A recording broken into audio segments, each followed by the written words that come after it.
The question we are solving now belongs to test series 11. It is of network theory subject. In specific, it belongs to DC network solution methodology. As per the question, there is a DC network given as shown.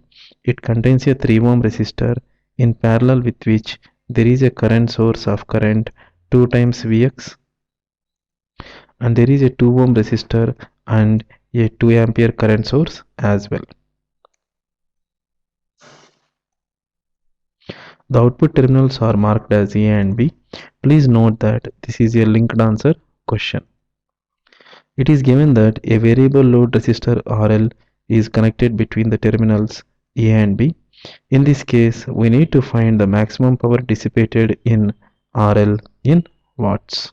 From the first part of the linked answer question, we already know that the Thevenin's voltage as seen from terminals A and B is VTH is equal to 14 by 5 volts, and the Thevenin's resistance RTH is equal to 7 by 5 ohms.